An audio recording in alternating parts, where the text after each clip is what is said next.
Oh, it's good. Let's do a spoiler review of The Long Walk. So if you haven't seen it, I wouldn't recommend watching this video. If you have, then stick around. This movie is awesome. I mean, I gave this a 5 out of 5 on Letterboxd. I think this movie is perfect. I mean, there isn't one negative thing about it. Not in my opinion. I thought the story was great, the pacing was great, the actors were great, and the chemistry was great. I mean, everything was great. Starting with the cast, I thought all the actors did an excellent job. Everybody was so lovable, or at least the characters that were supposed to be lovable.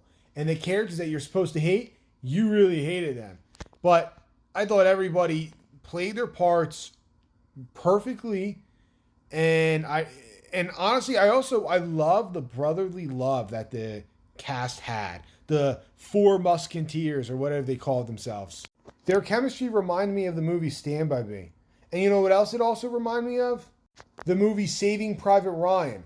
Because this movie seems like a bit of an allegory to young soldiers being enlisted to go be thrown into a war zone and die.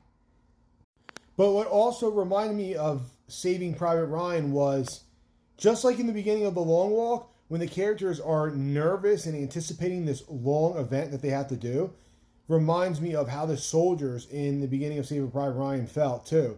That nervous feeling of before going into battle. I mean, even this movie had me nervous when this movie started off. I mean, this movie gave me this nervous, anticipating feeling that is similar to what I used to feel back in the day when I did some sports before big game day. I haven't felt that in years. I've never seen a movie that made me nervous like this movie. But also, another thing I want to talk about is the brutality of this movie. This movie was surprisingly brutal. I mean, it starts off shooting that one kid right in the face after experiencing a Charlie horse.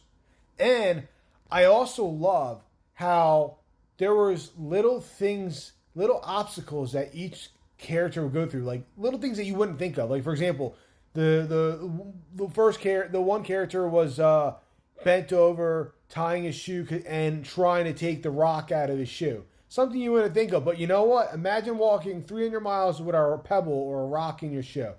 That would not be pleasant at all. And it's just little things like that, or like that kid twisting his ankle going up the hill and walking on a broken ankle. Oh, that was nasty. And then you get that one moment where the tank runs over his legs. Why is nobody talking about that? That was brutal. And then Hank tried to take the gun, gets shot in the stomach, and they let him bleed out. Now, apparently the novel version is a lot more graphic, because from what I've heard from the novel is Hank walks with his intestines in his arms, carrying them. And regardless, it was brutal. And you know what? The story was simple, to the point, not overcomplicated or anything. I am kind of curious about the world they're currently living in. You know, it's a police state, but that's all you really know.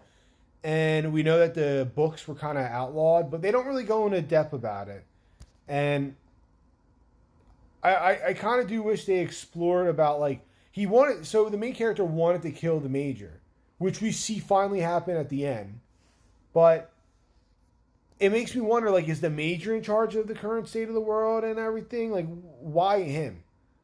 You know? And I thought the ending was very dark, too. I mean, even after he went through the main character's wish, he still has this long road to walk. So, you know, overall, it was a great movie. What can I say?